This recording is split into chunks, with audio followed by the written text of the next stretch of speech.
to the Outer Realm with Michelle DeRoche and Amelia Pisano. Airing live on the United Public Radio Network, 105.3 FM in New Orleans.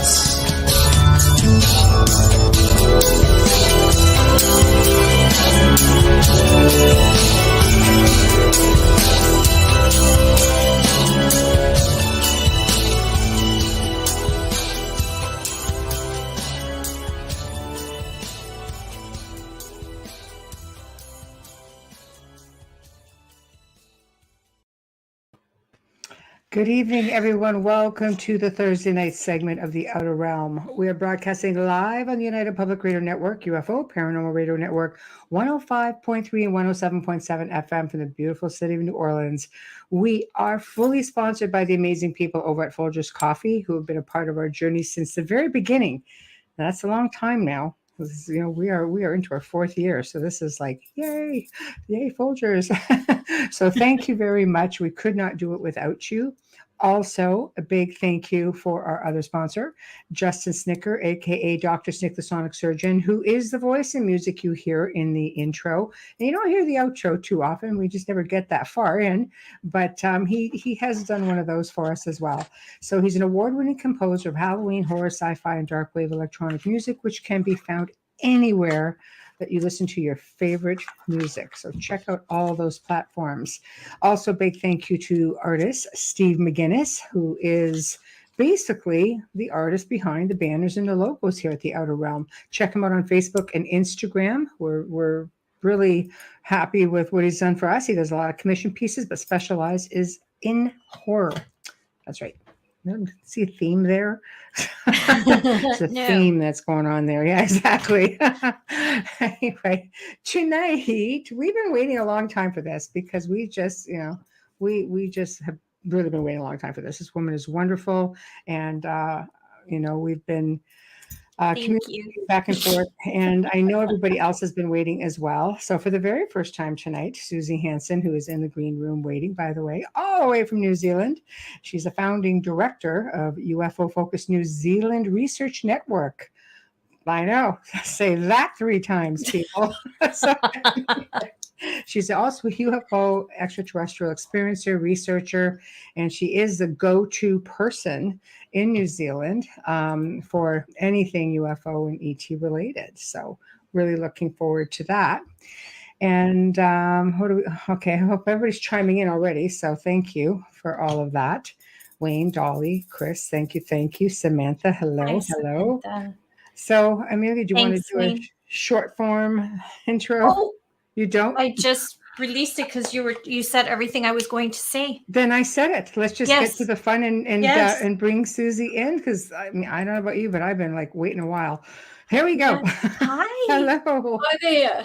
How are you? At last. At last, yes. I'm fine, thank you.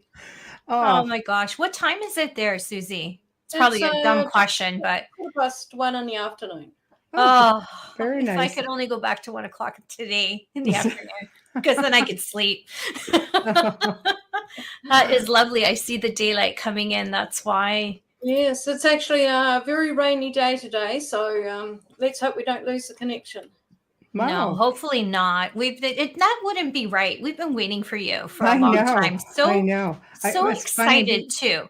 My producer says, he goes, so you have Suzy Hansen on? I said, yes. He goes, just so you know, she's my favorite. I went, that's nice. No, you can't come on. I'm sure he's have to watch the archive. I know. But anyway, welcome to the Outer Realm. We're so glad you made it, and I cannot wait to hear about everything. I know we're not going to have enough time to cover everything, and I have a feeling I'm going to be requesting another date with you, and I hope you'll indulge us.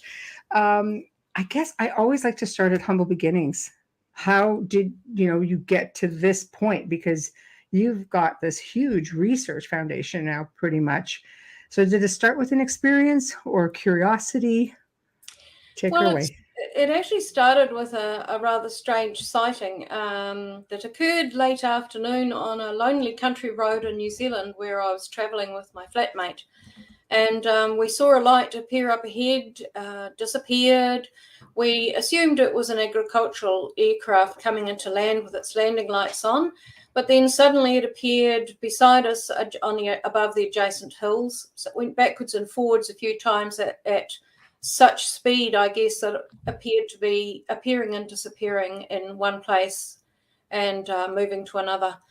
My flatmate was a scientist, and he decided that it was fast-moving helicopter because he couldn't fit it into any other box. But of course, it wasn't a helicopter. It couldn't cover kilometres in a split second.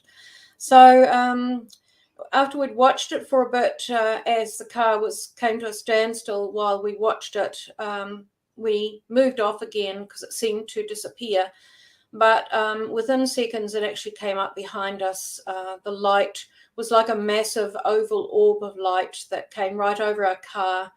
The noise that accompanied it was extraordinary. Now, most people say UFOs don't make a noise, but there's plenty of examples on record that show that sometimes they do, and this did. And the last thing I remember, I must have passed out, and he had certainly passed out, was the car lifting off the ground like an airplane leaving the tarmac. And it was a lovely sunny late afternoon. I don't remember any more after that until it was as if someone clapped loudly beside me, and I seemed to wake up. And there was a feeling of flotation, then a feeling of the car hitting the road. It was completely dark, pitch black on a country road. The car engine started up, the lights came on, and we were at the far end of the 2.5 kilometre straight that we'd been at the other end of when we last had memory. So when we got back to our flat, we discovered we had 90 minutes missing time. And this was 1975 and I was 20, and this catapulted me into UFO sighting research. And also a little later on, when books started coming into New Zealand about the subject, into missing time and contact or abduction experiences, because that appeared to be what I had experienced. Was that something that you immediately shared with friends and family after it happened, or did you hesitate? When did you start talking about it? No, this was New Zealand, and we only had at that point 2.5 million population. So it was like everyone knew everyone in these small towns and cities. It probably would have been devastating for me to state anything because I was a young teacher at the time. So I was reluctant to tell anyone. Right. Even the rest of our flatmates, we were quite a few people in our flat. I talked to them about it, but I kind of omitted some details that I thought would be too much for them. And no one could understand what we'd been through. And my flatmate eventually left the flat, would not discuss it, took on the classic angry, I don't want to know stance. I'm a scientist, it doesn't fit, so I don't want to know. Right. In those days, it's different now, but that case. So it was something like a little burden that I carried for a long time until I began to gain information and understand things better. Yeah, different times for sure. I think that falls under anything that would be considered high strangeness was don't talk about things like that. I grew up in a household, and it was very open-minded, but it was always a concern about what would other people think, But I mean, with knowing, I'm sure what you know through research, having experiences later on in life usually stems from childhood. Do you feel that you had childhood contact, knowing what you know now? Yes, well, I'd had some quite extraordinary memories from childhood, which I had discussed with my mother and only my mother as a child, and these. I recall these from childhood as sort of very specific dreams, is one way of putting it, because as a child, what other kind of box do you put it in? Nothing was known about this sort of thing in New Zealand in those days. So it wasn't until this occurred at the age of 20 and I sort of got catapulted into research that I began to work out what had happened to me. And I had an experience some years later where I had the realization that all of these things I'd recalled from childhood, actually these dreamlike memories actually fitted the classic contact experience of being taken on board a craft.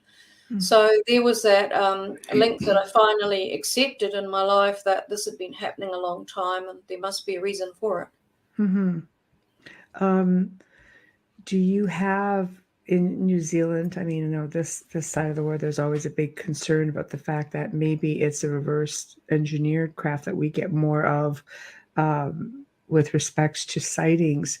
Do you feel, is it the same in New Zealand? Do you guys have a lot of that also?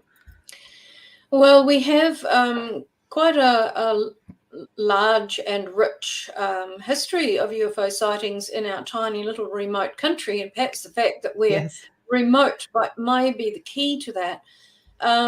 But also we had some excellent veteran researchers in the early days who documented these events very well. They were former Air Force, so 3 in particular were former Air Force, and they were very meticulous with their documentation of sightings and their interviews. So I have behind me in many cupboards those archives and historic archives. So in terms of back engineered craft, perhaps we have them here. We have had some sightings in New Zealand that were very noisy and fitted the description of some of the maybe back engineered stuff, and others that were extremely quiet, big black triangles, etc.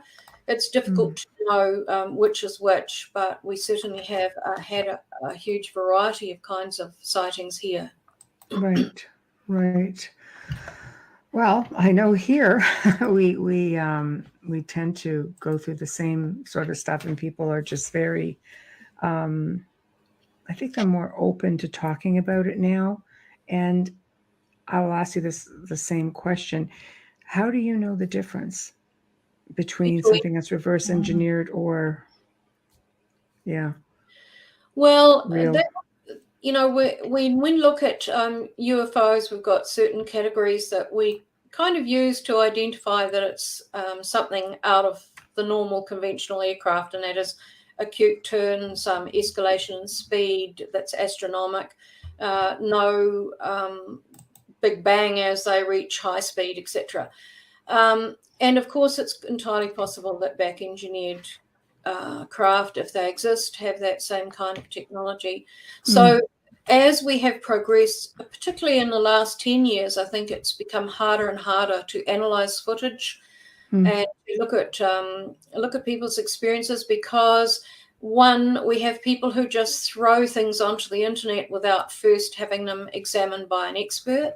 So once it's out there, people make fun of it, and even if it is real, it's going to be classified as wacky eventually. And two, we just don't have the know-how to understand what is real and what is not real, or what is perhaps extraterrestrial or from out there, and what may be our own. It's got harder and harder with AI and CGI and all of that. Yes, absolutely. I agree with you. We have a question. Dolly here is also an aware experiencer. Her story is brand new out there.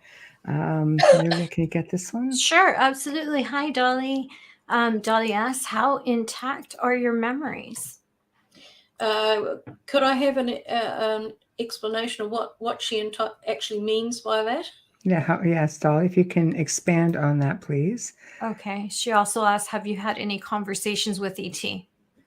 Okay. Yes, I have. I now understand that I've been taken on board craft since a very small child, and I've had many conversations with ET throughout my life. I'm fortunate that I have a lot of conscious memory of being on a craft, conversations, technology, etc., which I talk about, and in speeches. Much of the technology I have seen 20 or 30 years ago is only just becoming known to humanity at this time. We have much less sophisticated versions of it coming out, which makes me wonder where it's come from in the first place, and is it being back engineered? So I have a lot of intact and conscious memories. There are some areas that I have had, gaps that I've had filled in with regression. But by and large, mine are conscious memories, as I state in my book. Mm-hmm. And a lot of the information that I was given during these visits, I have seen roll out in the last 20 or 30 years. Just one thing after another has come out and corroborated what I was told and shown on craft throughout my life. Well, that's fascinating. Amazing. Yeah, that's fascinating. That because a lot of people have no recollection for whatever reason.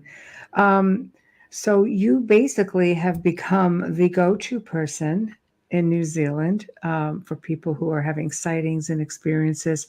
How has that been for you? Like being an experiencer yourself, because you have some stories that are really benign and positive, and you have others that are just terrifying. Yes, my own experiences were positive. There were times when I was frightened, like when the car was lifted off the road in Hawke's Bay. But ultimately, nothing bad happened to me, and my memories of being on board craft largely are based around using technology and being taught about their consciousness-assisted technology and how to use it, and being exposed to aspects of consciousness that we don't yet understand. And our reactions were observed and noted, and we were taught quite a lot. So these have been very positive experiences for me. In terms of New Zealand, for many years, it was like trying to squeeze blood out of a stone to get people to talk about their sightings and experiences. Prior to 1978, when we had our massively publicised Kaikoura light sightings in New Zealand, people were sort of quite happy to talk about something they'd seen over a hill or on the farm or whatever.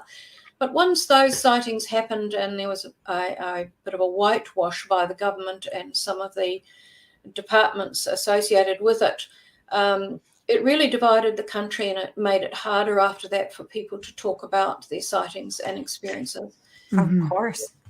In New Zealand, it's still difficult for a lot of people to talk about their experiences. And of course, with a small population, we don't have the numbers that you would have overseas. Right. Well, neither does Canada. Kathy Hanley, hi Kathy, just asked, and you answered part of that question. She asked, in the USA there are a lot of cover-ups in regards to UFOs. What about in your country, in New Zealand? Okay, well, I talk about this with my colleagues overseas quite a bit, because I have spoken quite a number of times in the States on speaking tours, and got to know quite a lot of people. And it is evident to me and to many other researchers outside of the States that that the rest of the world has a slightly different view. There's on the whole UFO subject to the States. In the States, yes, there's a lot of cover-ups evident, and a lot of emphasis is put on released documents, etc. Now, I was instigated the release of the New Zealand UFO files by lobbying the Chief of Defence for a couple of years until they were released. But we understood that there probably wouldn't be a great deal in there, and there wasn't. We really did it as a public relations operation, really, to bring this subject to the attention of the public, maybe break down some of the taboos about it. But we do have, I think the arm of the USA in terms of the UFO subject is a very long arm, and it reaches a lot of other countries who may have certain political agreements with the States. And so it's sort of you get the impression that certain countries are towing the line, is the way I'll put it, with the United States, and sitting back watching what's going to happen. Because when the files were released in New Zealand, the Chief of Defence stated that as far as they were concerned, they were no longer interested in looking at anything to do with UFOs. that as far as they were concerned, they were either misidentified aircraft or anomalies, natural anomalies. So that really wiped the slate clean and enabled them to sort of slither out underneath and not have to look at anything UFO again. So they are now sitting there in this position of denial, and now the States has come out saying, well, actually, these UFOs are real and we're looking at them. So they've kind of got egg on their face now, some of these countries who've made these kinds of statements, and they're sitting very quiet on their hands, waiting to see what's going to happen. Yeah, because there are some countries in the world that really have always talked about this openly. I know France has been very wide open. You know, they would have an incident and they would share it with the people of France on an average. I'm not saying, you know, all of them, but also countries like, you know, Brazil and Peru, like the South American countries are a lot more open about it. You know, you can find information pretty readily. Yes, that's correct. And that openness, as you said, like South America is very wide open in terms of accepting and researching it, and other countries. The Commonwealth countries are kind of sticking together on their stance at the moment. Australia, Canada, New Zealand, UK, etc.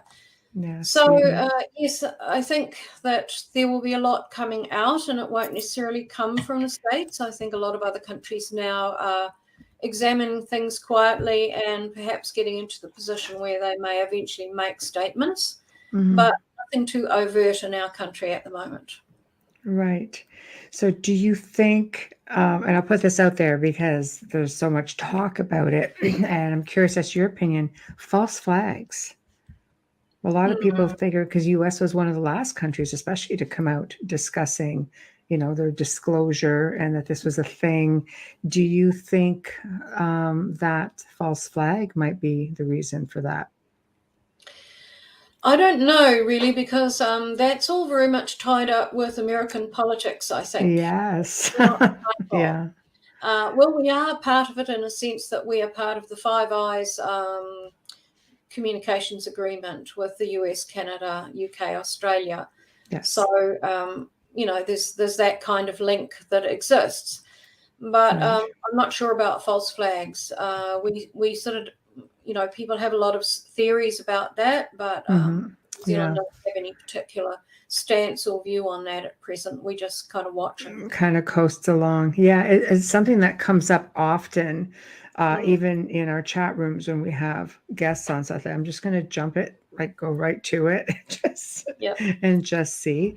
So yeah, I agree with you. I think it's one of those things that we're going to have to sit back and wait and see what happens. Now, when you are, obviously you get people from all walks of life that come to you. Do you find that they are coming with intact memories, being fully conscious, or do they have to go through regressions? And what similarities are you finding with them? Well, people come with all levels and all kinds of memories. And some of them, I believe, are mistakenly attributed to you know, a non-human entity in terms of an extraterrestrial or an ultra-terrestrial, when in fact they may be a spirit contact. You know, people mistake things, but most people who come to me have quite fragmented memories, spasmodic memories. That's quite normal. Sometimes they regain more as time goes by. Sometimes they just don't. Regression is a difficult one because for many years it wasn't really well known. And then, of course, we had John Mack, who did relaxation techniques, which in effect were a form of regression, and other researchers of the time, David Jacobs and Bud Hopkins. So it sort of gained momentum and popularity. But nowadays, I find things have exploded in terms of that kind of therapy.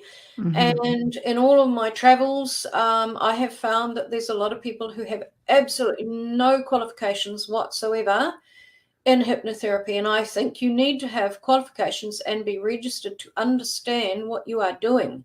Because Yes. we are looking at a person's mind, their memories, and I think we have to be very careful about that. I hear some horror stories about so-called therapists who claim to have qualifications who don't have those qualifications and are doing a lot of damage. Yes. So when people come to me now and say, should I have some regression? I generally say, well, that's entirely up to you. But if you want my opinion at this point in time, no. The fact that you can remember some things that maybe fit into the characteristic lay of the land when it comes to contact with ET or non-human entities, if they are following a trend in a lot of ways, and you listen in depth to what they have to say and analyze it and talk to them about it over a number of sessions, you can fairly soon, especially if you're an experiencer yourself, get a handle on where they're coming from, what they're talking about. And so, I think that keeping your memory intact at present is a good idea. We don't know where this is going in the future, and I think we just need to, this wait and see attitude, while also working quietly in the background, is a good stance to take at this moment, to observe what's coming out and whether or not that is real in terms of information coming out of the States at the moment. I think a certain measure of being circumspect is a good idea. I agree. And I agree with the hypnotherapy. I also think it's one of those careful what you wish for things, because once you tap into that, you can't really undo it. You really have to be prepared for the influx of memories that you may get, and it may not be what you think. Exactly, and that's what I always explain to people, because this can be life-changing, but not only your life, it can affect your entire family and friends. You can lose family members, as I have seen with some people I've worked with overseas. You can lose your spouse or whatever. It's a really dicey path to walk, and you have to really think about it carefully and talk to people that you trust before you make that quite momentous decision. Right. Yeah, definitely agree with that. Another question here. Here we go. Thank you. Dolly asks, what has ET told you about their reason for being here, their message? Well, that's going to be difficult to encapsulate, because the book that I've written is largely all about that. It's about a positive agenda that they are rolling out on the planet for several decades now. And we're moving into what I call the time of the third wave of human beings who incarnated on this planet. So the equivalent of my children's age. And this is a positive agenda. It's being run by a number of ET groups, not just the Greys. The Greys are the front people, the ones who have the skills in certain areas. But behind them, there are other species that many experiencers, including myself, have seen on craft that are working together. And this agenda is to help us raise, one, our spirituality, and two, raise our consciousness towards a time when we can have some open contact with some of these species. Because at the moment, we may think that a disclosure is going to take place, but we have to examine what we mean by disclosure, because almost everyone I talk to has a different definition of disclosure. If it means a whole lot of documents being released by, say, the US government, well, we might get some of that. Yes, we've had a little bit of that already. But there's much deeper disclosure that needs to take place, and that is going to affect every area of our society, from our schools and institutions, the way we do medicine and healing, our infrastructure, everything that we have come to know in our lives could change overnight with this association with other species. So, this has to be approached very slowly and carefully. I often hear people in the UFO field say, oh, we're ready for disclosure, we want it now. But when we look at the amount of people involved in the UFO field worldwide, it's minuscule. And what about the rest of humanity? What do they know about the subject, and do they care? Do they want to know? Mm-hmm. And how will it affect them? We may have acclimatized ourselves to the idea, but what about all of the rest of humanity? So there's a lot of things to be taken into account, and this is why the agenda of 3 waves of souls incarnating into the planet that I first spoke about publicly in 2007, I have known about since a child. That's why this is being rolled out in a slow and careful manner. And a lot of the technology that I and others have seen on craft, I believe, is bridging technology that's leading us slowly to a point closer to what they are capable of, because what they are capable of would seem like absolute magic to us. Even though we have had advances in science and physics recently, this is way beyond that. So they have to lead us by the nose in small increments towards this. When you say coming in waves of souls, for example, 3 waves of like volunteers, souls, so they're basically gearing us for advancement, enlightenment, awakening.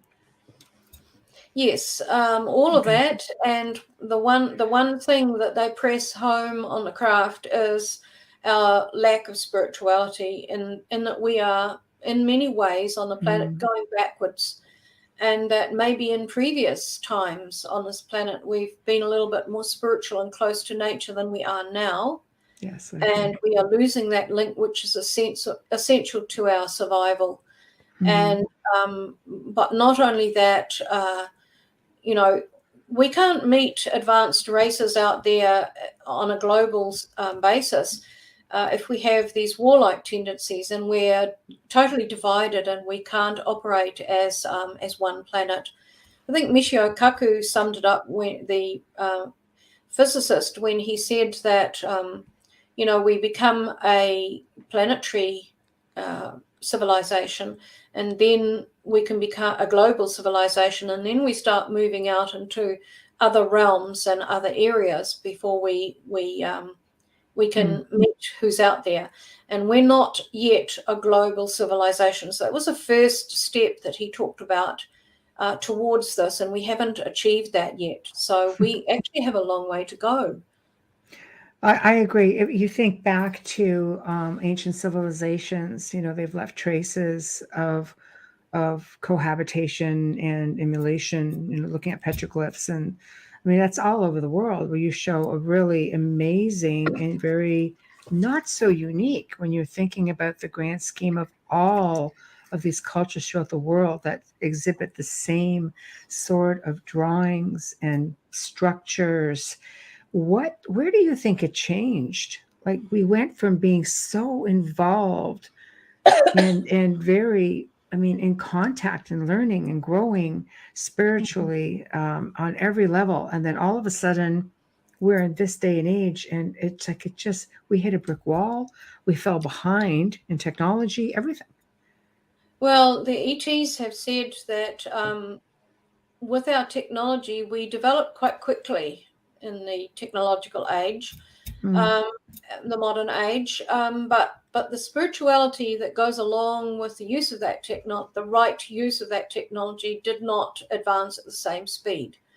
So we often on this planet focus on developing technology that actually harms other humans, harms the environment, harms nature. So until we realize that we have to have a spiritual input and a spiritual aspect to our technology, then we're going to keep going backwards in this way. And there's the potential we could destroy ourselves, or destroy the nature of this planet, transform it into something else that we don't like and we don't want to live in. Right. So, I have grave concerns about us going out into space. It's all very well to be putting the James Webb telescope out there. That's fantastic. But, going out there and looking at setting up bases on other planets is a concern, considering the state of our own planet. Are we just going to keep going out there and doing that to other places? Right. We need to get it together here first. And the spirituality is essential for the right use of technology. And I think things went backwards for us when we first used nuclear technology to harm others. Yes.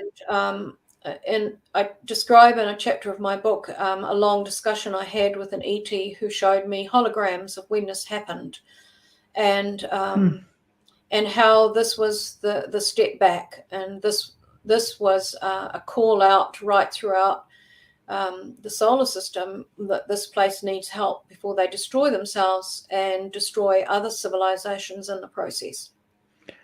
Which brings me to this next question. Amelia. Kathy asks, what are your feelings about the possibility of interdimensional visits versus interplanetary visits? And taking it to the next step as not everything comes from space or the stars. Do you believe that they're right here? Aside from dimensional, let's just throw the whole gambit in. I'll let you take it where you want.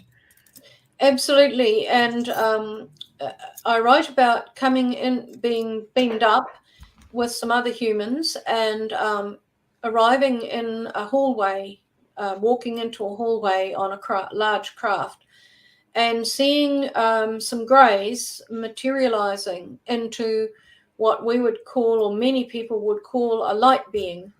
And we were told at that point that that's how they move or transport or appear interdimensionally. So this is already going on. I've been in a situation in what I call the white room on a craft, where they attempted to get humans to transform their physical form into something else. And I have been searching for other experiencers who've experienced what I call the white room. And so far I've discovered 3, 4, possibly 4. The 4th one I haven't spoken to yet, but 4 people who can describe this. So this whole interdimensional thing is a reality. It's happening already. Many experiencers have witnessed it or been part of it. And so, you know, this is a reality, and it will be part of our future. They show us a lot of things on craft and tell us this: you'll do this one day. This will be part of your future. And probably the closest one that's coming up for us will be telepathy. Right. I believe, between telepathy is a big one. Absolutely.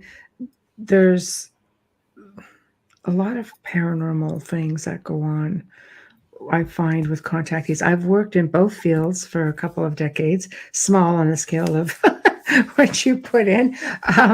But I have found that at least 50% of anything paranormal that I've worked on have had, UFO and extraterrestrial crossovers. Do you find that as well? Yes, I think experiencers and abductees are kind of magnets in some ways for that kind of thing. When you talk to people about their experiences, they want to tell you about their ET experiences, but when you say, well, looking back on your life, have you had it much in the way of paranormal? And they go, oh, yes. And I'll actually give you a much bigger list of the paranormal than the memories of the contact experiences. And that's all a part of it, because when you go on a craft, often if they're in a hurry, because time is short with you on the craft, they have to get you back again. And often they will say, okay, rise up. That's the words that they use. And we know that means to expand your auric field, expand your consciousness to match that of the organic feeling of the craft. Because when you go on there, it's not like being down here in your living room or your bedroom or whatever. It's a totally different environment, and you have been trained since early childhood to do certain things. So telepathy is absolutely normal. Passing through walls is absolutely normal. Levitating objects is absolutely normal for many experiencers. But you can't do it here because you are not tapped into the same level of consciousness that you tap into on a craft. So yes, I think experiencers carry this over back into their normal life. They have a heightened awareness of things. They often see spirits, talk with spirits, and other paranormal aspects. I agree. I agree as an experiencer. I will go with that. Question. Sure.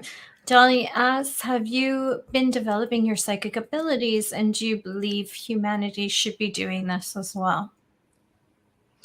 I haven't consciously developed my psychic abilities here, except I have on the craft, because that's what you're required to do, as I just mentioned. A lot of people go to psychic development groups, and there's no harm in that, going and learning what you're capable of doing. But at the same time, as a medium myself since early childhood, I would like to register a warning there that that there's a lot of entities and spirits out there that if you don't know what you're doing and you've laid yourself wide open, you are asking for trouble. So you actually have to either work with someone who knows what they're doing or don't do it at all.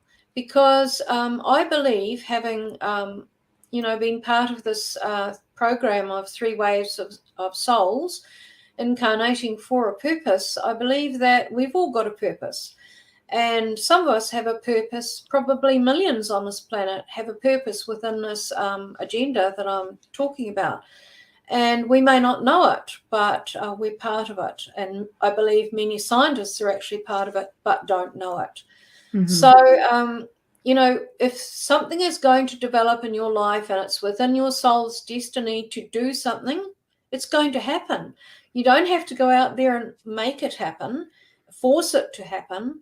You lead a good life, and you take an interest in nature and the environment and, spirituality. And these things will fall in front of you when they're meant to fall in front of you. 100%. And then you'll find you may have an escalation of psychic ability, and you'll come to understand it better. But there is no harm in reading about it, etc. But you just have to be a little careful, because there are forces out there, as the ETs acknowledge, that that are not necessarily benign or benevolent. So Yes. we have to be careful. So what do you think about because with keeping all of that in mind with extreme caution, what are your thoughts on the whole CE5 movement? People just inviting this in and maybe not being, how do you verse yourself in something like that? Well, that's a difficult question to answer, because I've had some, I've been given my opinion sometimes, and I've ended up with very angry CE5ers. So I would just say, No, that's they okay. can We get throw angry. everything in the mix. Our people will go for it. I have sounded a warning that's right across the board. Yes. My last thing I talked about. But we do have to be careful what we invite in, and we have to be sure that we can deal with it and handle it. And I think this that caution isn't always there in some groups that exist. I don't have a problem with people, sitting out in the night air or whatever, and trying to make contact. But a lot of the footage that I have seen, as a fairly veteran UFO sighting investigator of 48 years, a lot of the footage I've seen is quite clearly satellites and iridium flares from satellites. But then there are other pieces of footage I've seen that are quite extraordinary. So, it's just what people want to do with their life. If that's what you want to do and you feel that you're gaining something from it, that's fine. But always have that margin of caution. Right.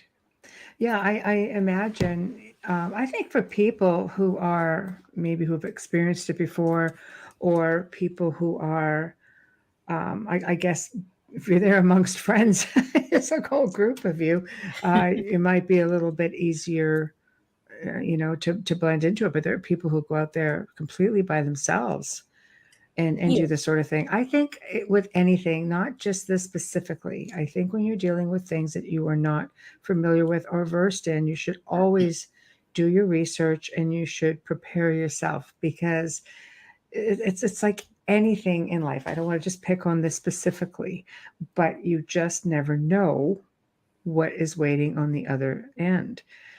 I think with extraterrestrials on average, I think if you can get over the fear of the unknown of all of it, I think that's half the battle. Because with me, I know now I had a lot of childhood experiences, but when it started to resurface as an adult and you have something coming into your room at night, it's okay, that's just creepy. Stop it. Like, that's not even acceptable. And that was really my part of the whole thing, that it took me a while to deal with that part of it. And once I did, getting a bit of a, okay, I think I'm okay with this, but not all the time. So I think if you're going out there without any sort of preparation, you really have to think that it could be an experience maybe that you're not yet prepared for. So, okay, next question. I also think that education is really important in that. Self-education, as you've talked about, Michelle, finding more about it until you reach that comfort point. But certainly just people educating themselves about what Venus looks like and what a Chinese lantern looks like at distance and how it operates with wind shears, etc., what iridium flares look like, all that kind of thing is really important. People want it to be a special experience or a paranormal or an ET experience, when in actual fact sometimes it will have a rational cause, and some people are not willing to accept that. I think that being logical is very important in these fields. I think so. I don't necessarily think you have to go through a whole process. I've mentioned this a few times, like Russian scientists going back into the 70s and 80s. They said, well, we don't have to go into space because we know how to call them. And they used one specific base, and they would go out there and just call them, and they would come in. I know for myself, when you talk about telepathy, like, I didn't do a CE5 thing. I just went out there, probably because now knowing I had experiences as a child, I just went out there and just thought it. And then all the experiences started again. So it's like, I think if there's that connection, like you say, if it's meant to be your time again, it'll awaken inside of you and you'll be able to they're just there. The connection's already there. That's right. Yeah. And when it's meant to start rolling, it'll start rolling. I agree. I'm living it. Yes. So Dolly's got all the questions tonight. Yay. All right. Solly's, I believe she's making a statement. Psychic ability teaches discernment to know what is positive versus negative. One would think. Yeah. Yes. One would think. Having psychic ability doesn't necessarily equip you with discernment. I've worked with a lot of people over the years who were wide open psychically. They were experiencing all kinds of things and rushing here and rushing there, joining this group and doing that, because they had no discernment. They were just being overwhelmed and swamped by paranormal and psychic experiences. And until they shut themselves down a little bit and calmed down and started slowing down and being examining. Yep, right here. You can run around wasting a lot of time and energy being illogical, especially if it's very new to you. Some people, it's new to them and it's fantastic, but then they become a breakdown basket case because it's been too much. I agree. I'm working with people within the paranormal field. I can tell you it's easier for them to accept that there's a malevolent energy in their space. You mentioned like ET, that throws them over. Like many times through the years, that's something that people, it just does not register. Yeah, Amelia's in complete denial. So we all know different, though, but you won't go there. I don't remember anything, and I'm actually extremely frightened. Pardon? Yeah, so you knitted me an ET. I know I crocheted that. Yeah, I know. It's so creepy looking at it this way. It's almost like Annabelle in that glass box. But right. I have a fear of it. So I love speaking to our guests about their experiences. I enjoy listening, but I never try to figure out if I've had those. I just sort of We already know. But It's enough for me with what I do, being a medium and a remote viewer. It's enough for me. I don't right now in my life, I couldn't handle dealing with that as well. And if I am experiencing anything, I'd like to think that they're protecting me to make sure I'm not overwhelmed. Well, I think that's great because, you know, I know experiencers who've had researchers push them into the limelight, push them in for their own own agenda, push them into the limelight and kind of manage them. And that's a terrible thing to do when people are not ready for it and have not assimilated it into their day-to-day life and gained some understanding of it. So, you know, there's that caution again, and if it's right for you, that's good. Yeah. She just comes over here and she's able to get the full experience. We live very close to each other, but do not follow me home. I know. So let's talk hybrids. How do you know a hybrid? Do they look like, because this is, again, I'm putting up there, I know, but for everybody listening, this comes up a lot. How do you know a hybrid when you see one? Do they look like your neighbor, or do they have these strong extraterrestrial attributes? Well, the hybrids I've come across, and there was only a small handful that I've come across on the planet here, and I could feel by their frequency or their vibe what they were.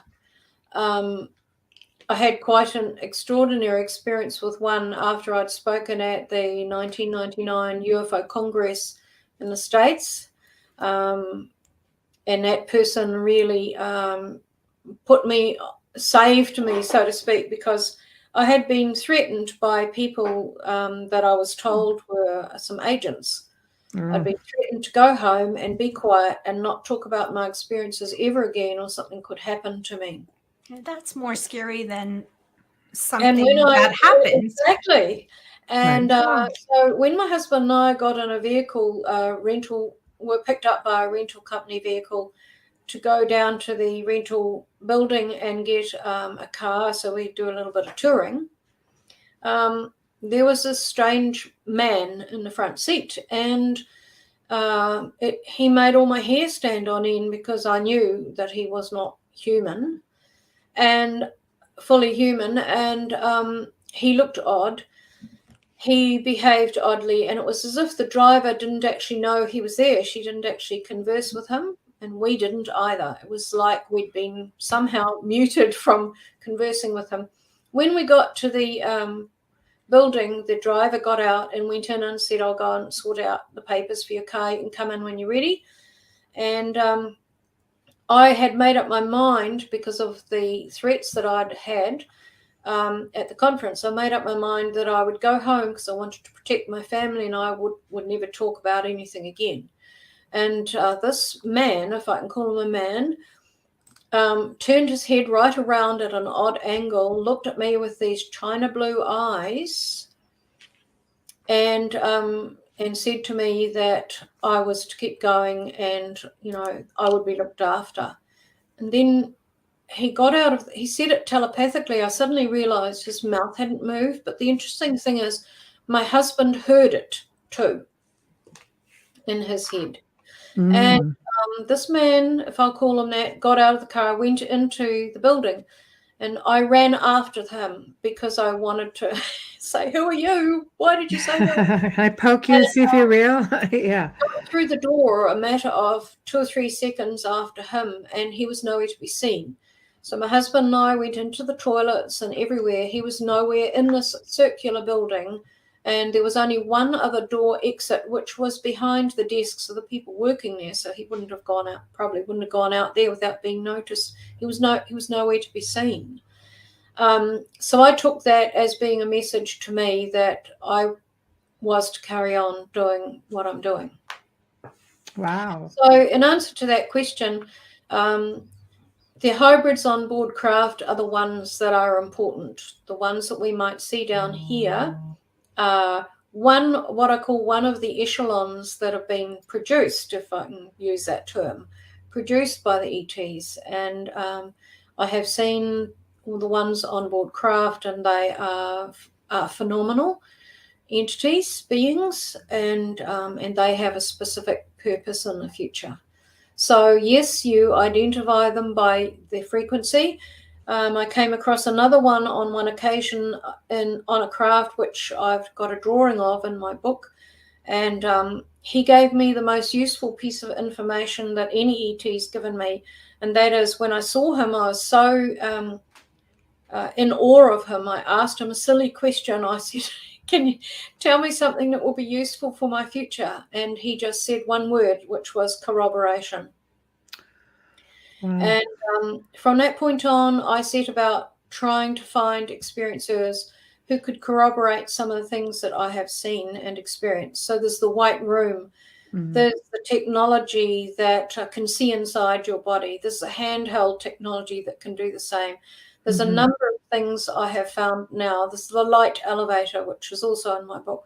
And I've found a handful of experiencers worldwide who can describe exactly the same in the context of their own experience.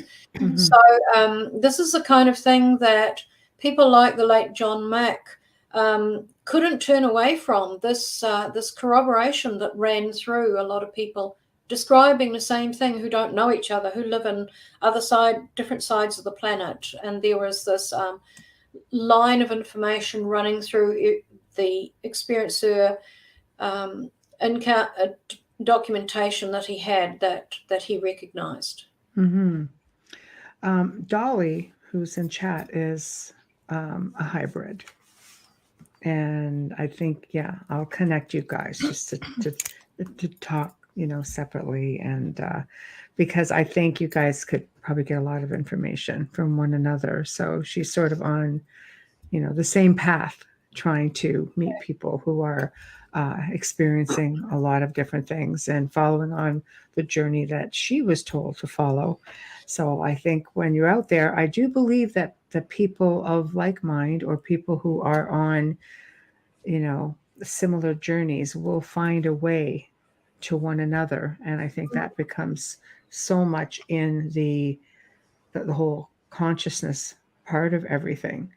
Many experiencers talk about how they've been told they've had genetic intervention, which would make, hundreds of thousands, if not millions, of experiencers possible hybrids. So, Yes, this yes. is actually a big thing for Yes. humanity to look at in the future. It's huge. I think you'll get people who'll talk about it more willingly than others. I think you have those who, probably because of fear of who's actually listening or watching, are not necessarily going to come out and just say, "Oh, hey, here I am." I think they're going to play onto the side of caution, and I know that there are some who've been told, "Yes, this is what you are," and you just don't. You don't talk about it. Don't get hypnotized. Don't do any of this stuff. Yep. Do you come across those as well? Yes, the third wave of souls that I describe in my book fit into that category. They are described by the ETs as the concealed ones. The ETs have kept them concealed for a reason, and it's not a negative reason, it's a positive reason to protect them. And they've also said to me that, things could get quite hot for experiencers in the future. When the world has to accept that not only are there things in the sky that aren't ours, but some people have had contact with them. Because once again, and there's a huge area of humanity that doesn't know anything about this and doesn't want to know and has never even looked at this kind of information. Right. So it's very good for people to be very cautious about what they admit to people and who they admit it to. Right. Yeah. I think you're going to have a whole onslaught of people who may come forward at some point, but I think they would have to feel safe in doing so. And I don't think, we're in that time right now for a lot of people. I hear more people who don't even want to talk about their experiences. I mean, you hear it more and more that people are coming out, but there are a lot that are still very, very leery. Yes, that's right. And Yeah, the ET said that at some time in the future, and I think we're just right at the very beginning of that now. At some time in the future, people would start coming forward en masse, and they would be what I call the second wave, which is my generation. So they will be grandparents, and they'll be the older generation who've had working lives. They've had professions, jobs, families. Long-time friends, standing in the community, etc. And when they come out and admit these things, people are going en masse. People are going to have to sit up and listen. When Granddad suddenly says, "Actually, I've had all these experiences all this time," are you going to say that's rubbish? Or when you see that a lot of other people in the same age bracket are coming out and saying the same, do you start to see a pattern there and take an interest in it? Mm-hmm. I was fortunate. Hundreds monkey. Yes. I was fortunate. I grew up in that type of home. My grandfather would tell me stories, not all the extraterrestrial stories. I ended up finding those out from my parents. And then I just started asking questions that I never thought to ask, and was told, oh, yes, that was actually quite normal. There's a reason your grandfather had a telescope. I'm like, huh. Oh, yeah. Me too, not. Wow. Why did I not in my life. Generational medium and didn't find anything out until after she passed away. It's usually the way. Yeah. Because I wonder if they're still in that mindset where, like, no, we don't talk about that. Yes, yes.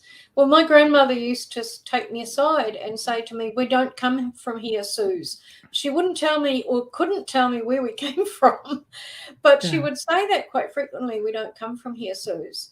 Right. And also she would talk about how in the latter part of her life when she was bedridden and in a very bad way, emotionally as well as physically, she said this ball of light would come and talk to her at night and comfort her. So, there's telepathy with an orb of light.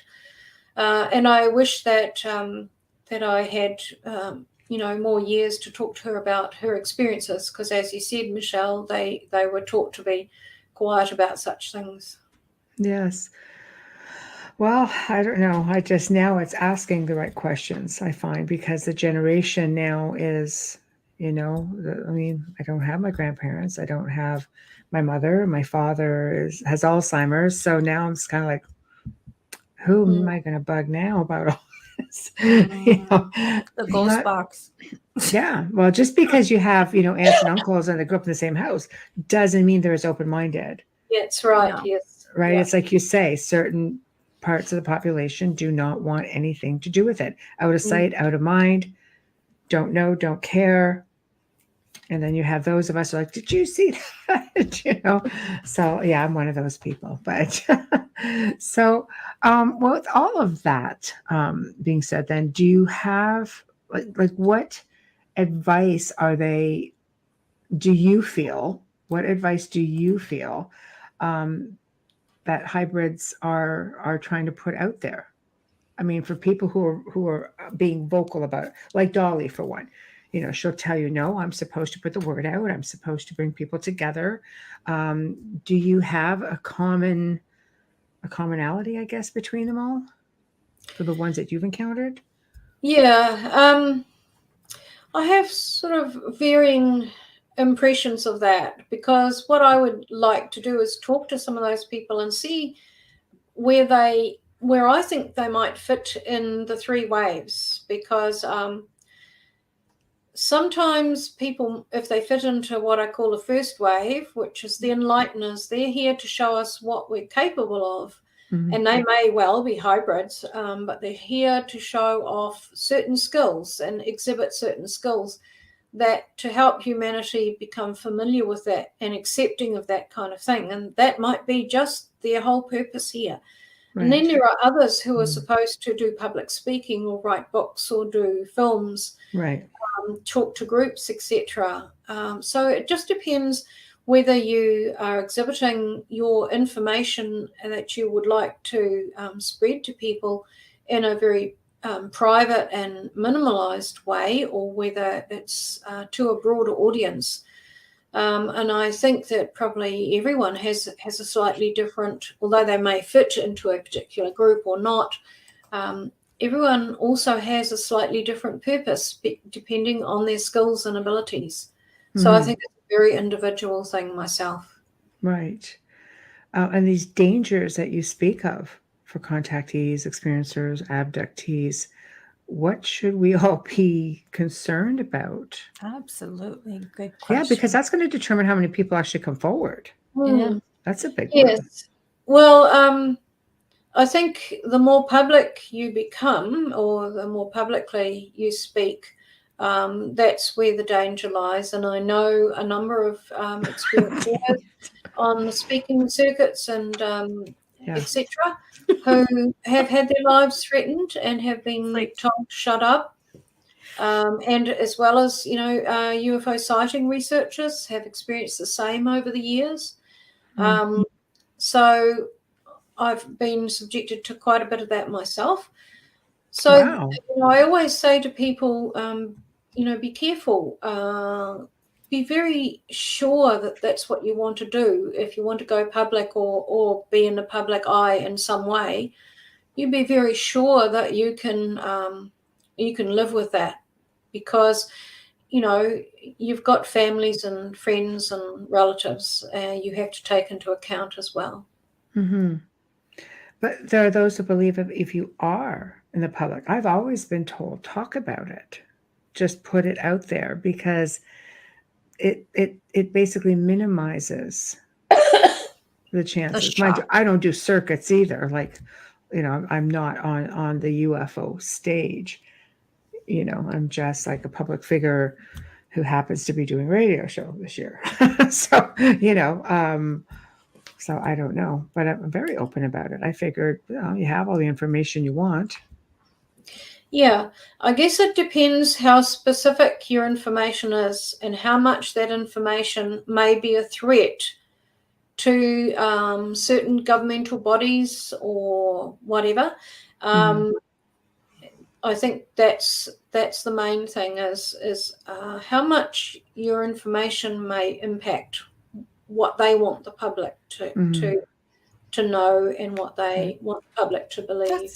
That's how I feel, Suzy. I feel like they give you whatever people call them downloads or whatever information, specifically what they want out, and they can control what they don't want you to be out there saying as well. Our personality as a human and our ego or whatever also comes into it, Amelia. And I love the way you say my name. The accent. You can say it 100 times. Seriously. Oh my God, it's so pretty. And I think I lost train of thought. Way to go, Bubbles. You just messed Suzy up completely. You were talking about you were explaining how they give you the information and who. Yeah, I know. I'll give you the example of something that happened years ago for me, and I was just starting to understand what I seemed to be a part of and what was happening to me. And a UFO researcher in New Zealand, who was a very good friend of mine, an elderly man, he said he'd been asked to go on a radio show and talk a little bit about sightings, and he also thought that because I had disclosed some of my contact experiences to him, he thought it would be good if I was put on for a few minutes. So the radio show agreed to that, and he asked me if I would do it, and I said, no, I'm not ready for that. I don't want to do that. And he pleaded, and they made promises that they wouldn't use my name, etc., and I'd have a pseudonym. And he just kept asking and asking until I said, okay, I'll do it. So I did it, and the radio announcer was really rude to me, very disbelieving, and a lot of derision, and cut me off. That had a terrible effect. So, I sort of closed down for a couple of years after that. So I think, you have to be aware of whether you want to speak out and how you're going to speak out and is it the best way that's being offered to you to do that? Because there's lots of different ways that you can impart information. Yeah. That's a tough one because it's something that not everybody's overly versed in the do's and don'ts. You either want to tell your story or you want to avoid it altogether. I do have another question. It's the same with mediumship. I mean, a lot of people in my life, in my immediate family, had no clue about me until I allowed it to happen and I said something. Dolly asks, have you been taught astronomical science by ET? I don't even know what that is. Astronomy. Yeah. Pardon? Well, I've been shown holograms and had some things described to me, but not in a scientific sense. I'm not a scientist, and that's not my role. My role, they told me from quite young, was to do public speaking. So that's what I do. I've written stuff. I've been in documentaries and written articles, do public speaking. And I have seen on board craft a whole auditorium on a massive craft filled with scientists who were actually in an altered state, so they weren't really 100% aware of where they were. They just they were in a hazy state where they were able to absorb certain information given to them in what I call packets of information put into their minds by the ETs. Useful information, positive information, nothing scary about it, but they weren't entirely aware that they were on a craft. They just thought they were in an auditorium, and I think that's the way a lot of our discoveries and a lot of our movement in science has been brought about by the ETs, because science for a long time has been very resistant towards these subjects of contact and UFO sightings. There's been some who've worked behind the scenes, like Dr. Rudy Schild, who contributed to my book, the late Dr. John Mack, and many others, scientists. But more recently, scientists have sort of come out of the closet, and many more are attending conferences now, scientific conferences on the subject, and really moving forward in their understanding of it.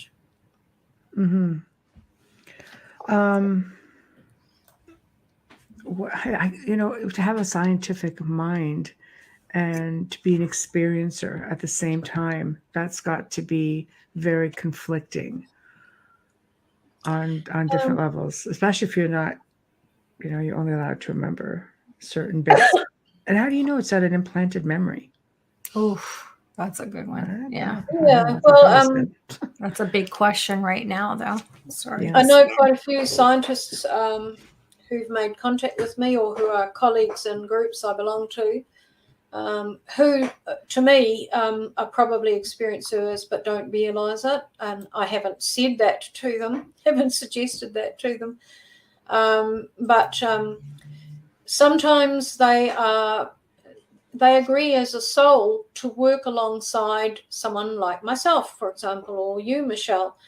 And they are brought to you at a time in your life when you need that. And I'll give you an example of that. I saw a video of Dr. Rudy Schild talking about quasars and black holes on the internet, which I watched. And as soon as I saw him, I felt as if I knew him very well and had known him for years and had to urgently contact him. And at the time, I was just starting to write my book. So I tried to track him down, and unsuccessful for a while, and then finally managed to contact him. Told him I was writing a book, that I'd seen his face and felt like I knew him, even though I didn't. And he said, I'd be very interested to hear what you're writing. It really surprised me that an astrophysicist would be interested. And at that point, I didn't know that he'd worked closely with Dr. John Mack and was very accepting of experiencers' accounts. So I sent him some of my book, and he came back and just said, yeah, this is very familiar to me in terms of physics. I understand this, so send me some more. And I'd sent him some chapters that were fairly tame.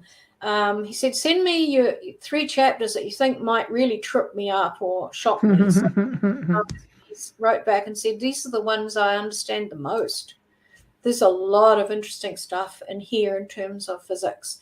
in cosmology. So he said, I'll help you understand some of the scientific things that you've come across on craft that you don't understand well. I said, okay. But in the end, he just said, look, if it's okay with you, I'd like to be part of the book because I've been waiting for some information like this to come along, and I'd like to be part of this book. And I said, oh, that's fine by me. Yeah, fabulous. Better than I can. Right. Nice. Right. Well, it just keeps growing and expanding, just like a wealth of knowledge in one place. Okay, here's another question. Wayne? Yes. Wayne, Suzy, did ET ever disclose to you what types of people they are looking for to make contact with? Is there a certain criteria that they are more actively seeking? From my experience and understanding, other people may feel differently, but speaking from my own experience, they make contact with you when you're still a soul in the great field of consciousness. You're a little spark out there, and that's when they contact you. Wow. For a number of years, I had this kind of like a flashback thing that kept recurring in my mind of being a ball of light and being in front of almost like an interview panel, if I can put it that way, of wise souls. Right. And they were discussing whether I could live a particular life and achieve certain things in that life as a part of a plan and a program, an agenda. And so I was interviewed along with another soul, a blue light that turned out to be my eldest son, who, of course, was born many years later. And these two souls were going to be close together and working together. And so I had this idea that this was decided before I came into this planet. So Right. I don't think they're actually looking for humans to be part of this agenda. They've already contacted you when you were a soul, and they've interviewed you, so to speak, and made a decision. So there's the free will thing is not 100% correct. Oh. In my opinion. Yeah, that's interesting. Oh, no. That's interesting. But on another occasion when I was on craft, they were telling me that they were going to be doing with this large craft a sweep of some cities over a particular country. And I've only ever heard one other experiencer talk about this. So there's that corroboration. It's a very, very specific detail. So to hear another experiencer say this was very important to me.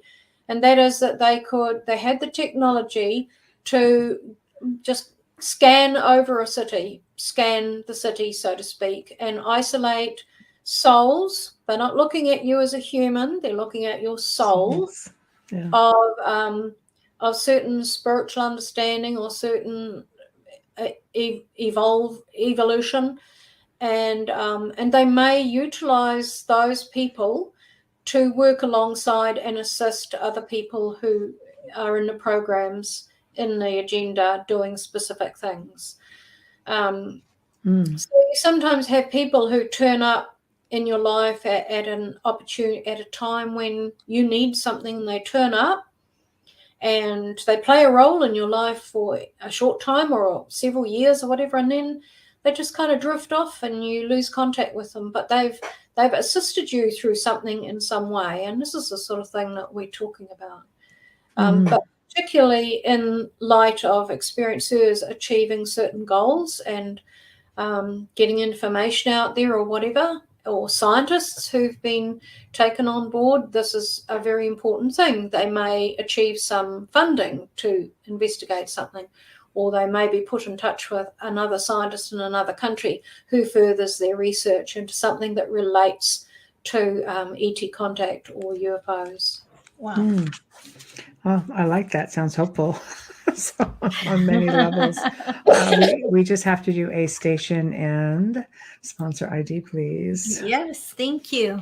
You are listening to The Outer Realm with Michelle DeRoche and Amelia Pisano, coming to you live from the beautiful city of New Orleans on 105.3 and 107.7 FM radio.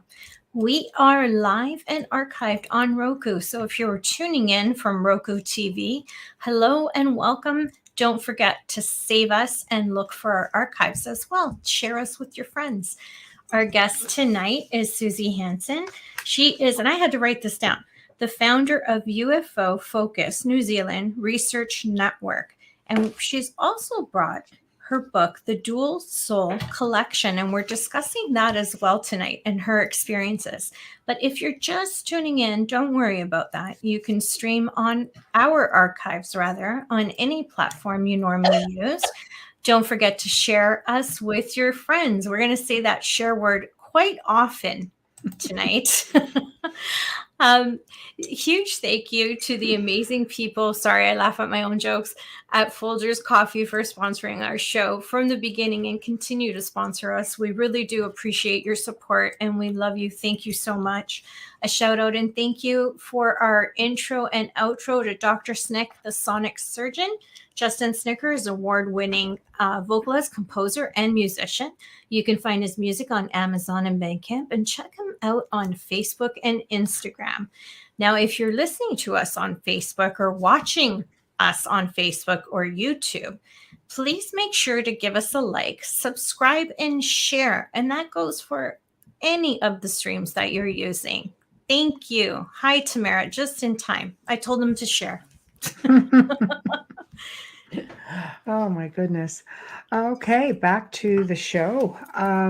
So ET's primary message to humanity. And do we have time? I feel like we're a bunch of toddlers in the sandbox who just can't play nicely with others. Well, I think we've sort of just about run out of time in terms of what's happening to our weather, our climate. We're having increased a lot of natural disasters happening, floods worldwide. That's happening right now. Changes in our weather patterns, our food, availability, the world economy, wars. We're not coping that well as a global civilization, and people are hopeful that disclosure might take place and ETs will come down and solve everything, but they won't, because the catchphrase that they have given for this agenda I outline in my book is change from within. So they're not here to save us. They are working on changing us, teaching us and getting us to change ourselves. And to save ourselves. Yeah. And as a teacher, I know you can't, you can tell a child something, but when they experience it for themselves and work on it themselves, they're more likely to follow through and achieve something than having things handed to them on a plate all the time. So, we might be, they could come down and look like the oppressors. Many people in society, if they came down and said, oh, we're here to save you, would look at them as the enemy and the oppressors. I think we have to understand that we made this mess and we have to help create a better mess, because it's going to be very difficult to solve the problems that we've created. And how much can we do? We have to work really hard on this. It could take decades to clean up our own mess. And is it too late? I don't know. What they are telling experiencers at the moment is to prepare. And I put that on my Facebook page several years ago, because that was when I was getting the message, prepare. So prepare for survival. And since that time, we've seen so much happening on the planet that is a threat to our survival. And many people are doing absolutely nothing about it, going about their day-to-day life and not looking at the safety and survival of their own family or friends. So these are the kinds of things that experiencers can talk out about, because many experiencers have had these end times in inverted brackets, because I don't think it's going to end, but end time apocalyptic happenings and what we must do. Because unless we're showing some willingness to elevate our consciousness, elevate our spirituality, start taking care of this planet that is our home, who would want to meet us if we have that kind of attitude? They're not just here for our sake, they're here for theirs as well, because what we do in the microcosm is going to affect the macrocosm, the wider community of cosmic friends and neighbors. Well, especially if you're factoring in many that are already here and who have always been here. We're not the first kick of the can. We're not the only ones here. That's right. That's right. And I've said many times that we're just not aware of the realms that actually exist around our planet. They're in another form, another frequency. But what we do on this feet on the ground level affects the entities and beings in that realm as well. And to many people listening to me say that, they'll think, oh, that sounds a bit too far out there. But, it's not. Even scientists are talking about this possibility of other species being in our environment that we're just not aware of because we don't match their frequency yet. All about vibration and frequency. And so the more we elevate in spirituality and frequency and consciousness, the more we're going to be exposed to. Wayne makes a good comment here, an analogy. Okay. You want me to do it? Sure. Okay. I wasn't sure. I hesitated because of that leg, right? I don't want to go over you. As a parent, if I saw my child running towards certain death, I would do everything in my power to prevent that. I couldn't simply stand by hoping the child will figure it out in time. Yeah, so I think this is maybe why people are feeling, well, what do you mean ET won't come and save us? Yeah. Well, who says ET is our parent? Yeah. They don't look upon things that way. Their focus is on the soul and soul evolution. We're just the flesh that contains the soul. We're looking at millions of people on the planet who've lived lives elsewhere. We're a universal soul. We keep talking about a human soul. We're not a human soul. No. We're a universal soul inhabited in this life in a human body. Having a human experience. So there's a wider community here that they are talking to, and that's the universal soul. It's a much wider community. And do we take responsibility for our own actions, or when do we let go the parents' apron strings? It's a tough call, because when you think, like when we were speaking earlier, just about how the ancients looked at everything, and then all of a sudden we get into this few decades, I'll say, I'm going to go there during the Roswell time, where everything seemed to go down the toilet bowl after that. It did take a few decades to get us here, but from the actions of a few. So it's like we're all getting dragged in to this mess from the actions of a few. So why is it that we've been brought back into this decades, or they say how many hundreds of years have we been held back? We should be living in a much better place right now, like a Star Trek reality. I think our guest mentioned Brad Olson last night. So the actions of a few, we're all suffering. It's like the bully in the sandbox, and the rest of us have to go along for the punishment. Yes, but often though the masses that are observing the actions of the few do nothing about it. So there's that saying, which I can't quite word for word, about you sit back and you say nothing. Are you as bad as the person doing the bad action? And what we as humanity need to do is collectively clean up our act, but also not be willing to tolerate things that we've been willing to tolerate in the past, and that's everything from political to medical to you name it, what's happening in schools. And all of these things have to change now, because those are very old systems that we've been living under. Yes. And if we were to look into the future, I think we would find the residue of humanity that will be living then may be much smaller in population and much closer to nature and valuing how nature nurtures us and us nature. So it's a reciprocal thing, and we're really missing out on that aspect big time, and that's one of the things destroying the planet. Mm-hmm. That's a tough pill to swallow because, how do you stop a machine?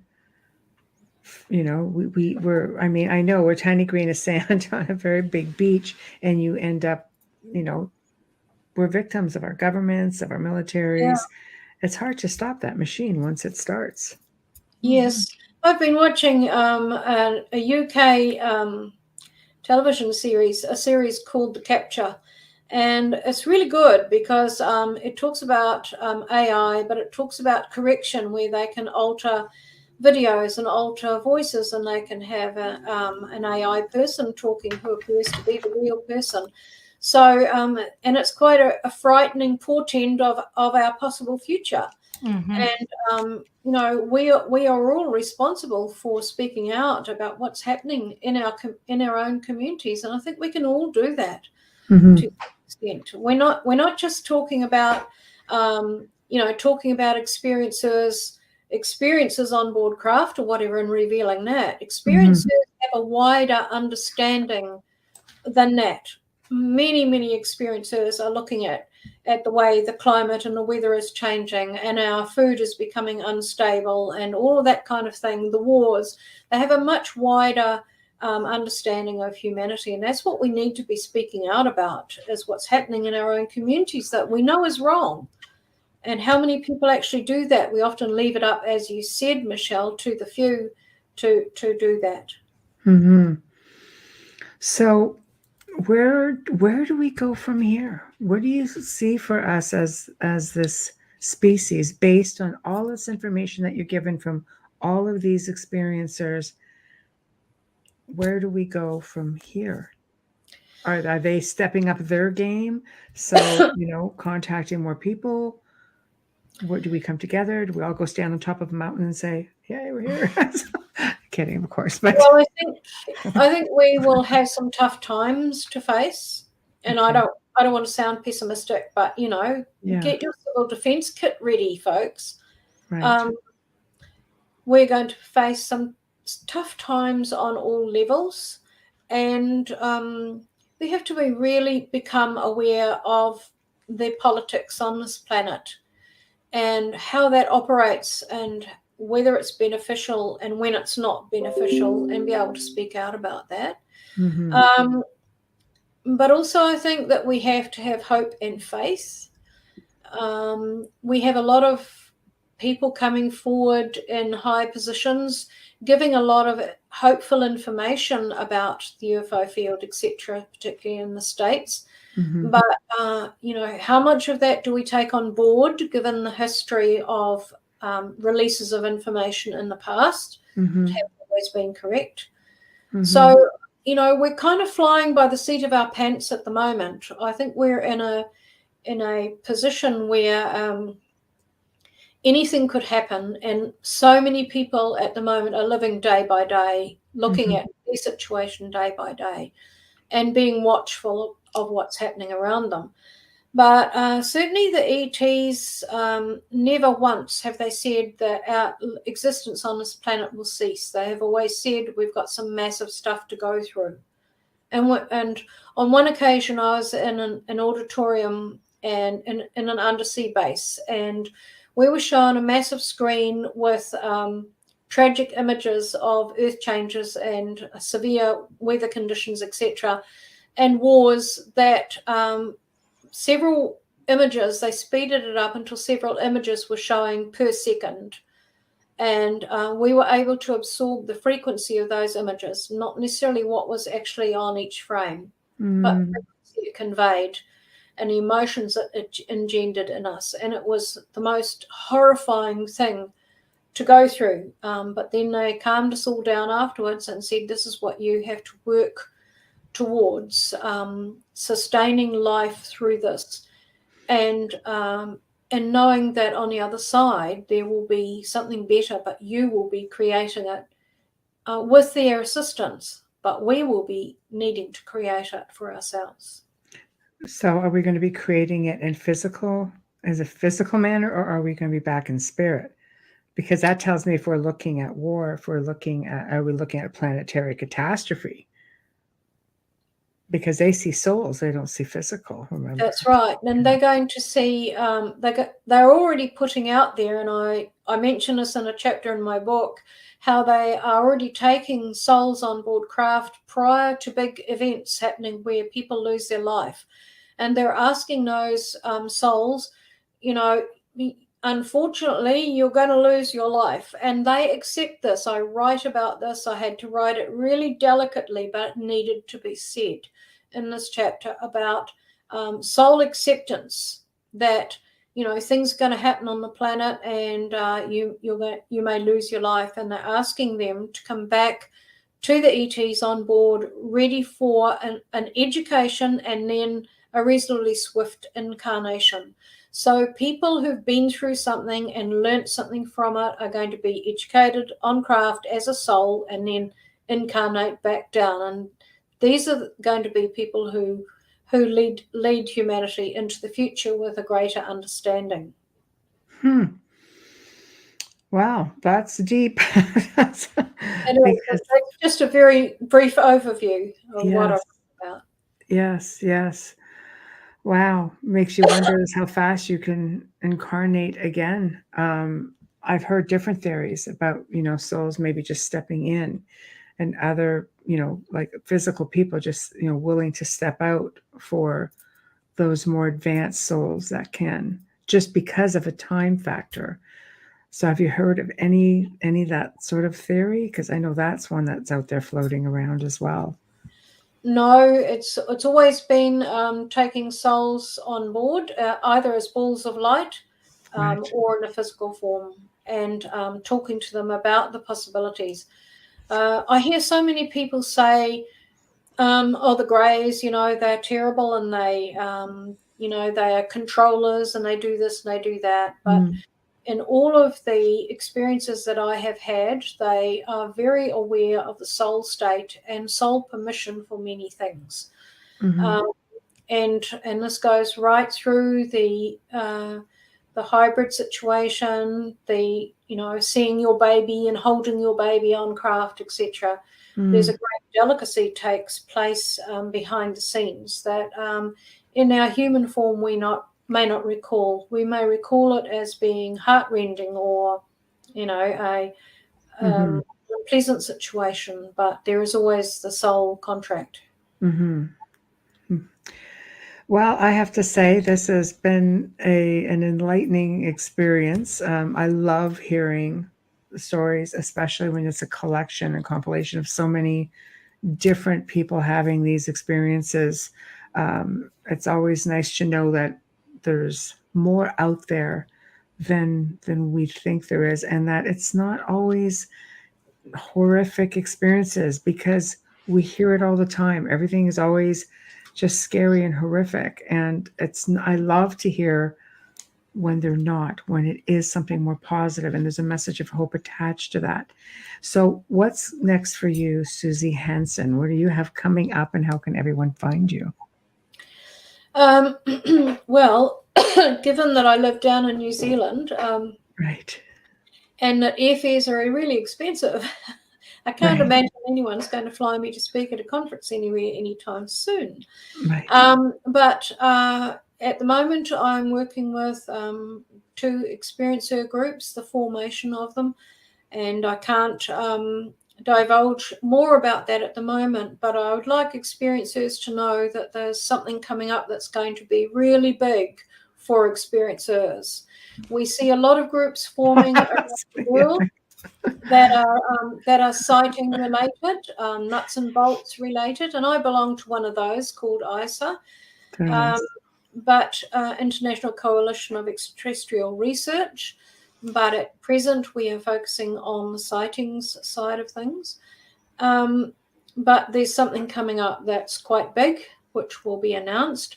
So experiencers out there have hope that there's going to be some really great representation of experiencers happening.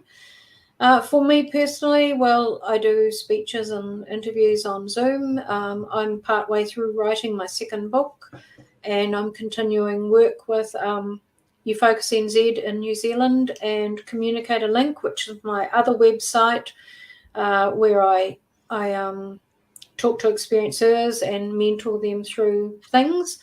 I'm also working closely with some authors at the moment who are putting books out there about the subject, both sightings and experiencer material. Wonderful. So I'm working with those people to prior to them putting new books out. Wonderful. And how can people find you?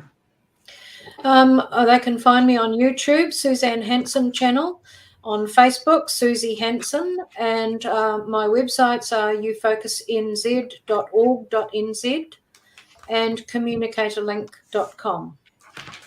Okay. I have one question, and it's come up twice, and I'm sorry. We have like 8 chat rooms that come in like a super highway and down to one slow lane. So, okay. Last question. Adriana. Hi, Adriana. Do you believe in the theory that ET are just humans from the future or evolved humans? Yeah, that's a current theory. That's it's been around a long time, but it seems to be having a resurgence of interest at the moment. And look, anything is possible. I keep my mind open to all possibilities until I get a clear indication one way or another, and that is entirely possible. Your cover is stunning. Thank you. Excellent. It's very beautiful. So, and where can you find your books, Suzy? Does that come on your website, or do they go to Amazon? It's on Amazon, in Kindle and paperback. Okay, there you guys go. The Dual Soul Connection by Suzy Hansen. Find it on Amazon, just for our audio listeners. Well, thank you so much for joining us. I am just grateful you finally made it.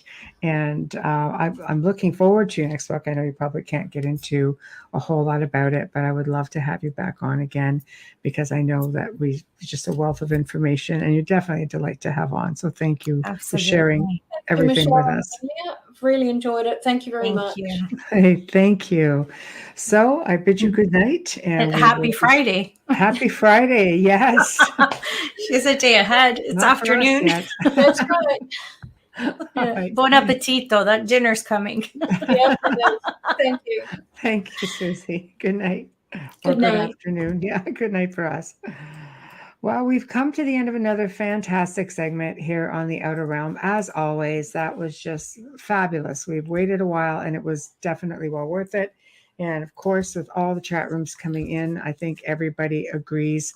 So big thank you to Suzy Hansen for being a part of our journey in the show this evening. Big thank you to Folgers Coffee for sponsoring tonight's show. Big thank you to Justin Snicker, aka Dr. Snick, the Sonic Surgeon, for his contribution. Big thank you to Steve McGinnis, the artist behind all of our artwork. Thank you.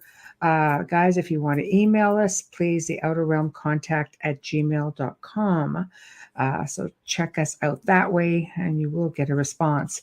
So next week, we have the return of our dear friend and frequent flyer guest, as I like to call them, Michael J.S. Carter. You guys all know him from the hit TV show Ancient Aliens. He's been on a few times, and he's always a delight and always full of information, and he's got a lot of stuff coming to share with us all. So you're going to have to tune in for that.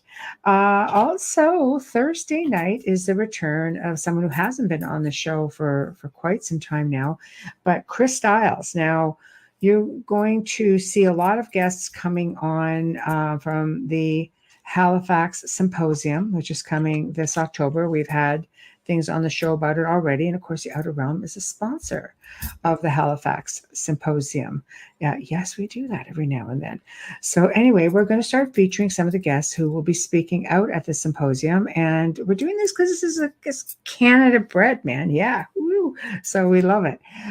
So Chris Stiles is going to be coming on. He's known for his research on the Shag Harbor UFO occurrence, but this time he's going to be discussing in great detail his research on what's called the Shelburne Sweep Clear 5 mission. Okay, so this is another whole UFO thing, and it's pretty detailed. He has sent over, photos and such. It's like, okay, can't wait. So that's a little bit of what he'll be talking about at the symposium for people who want to go check them out in person. You get little snippets here. So he's going to be the first of the guests to come and spend some time with us. So that is next week. And here in Canada, we've got the May 2-4 weekend, right? It's a Victoria Day weekend coming up, long weekend. So for those of you traveling, please be safe on the roads, and we're going to see you all next week. Don't drink and drive. Don't drink and drive, and other things. Anyway, we'll see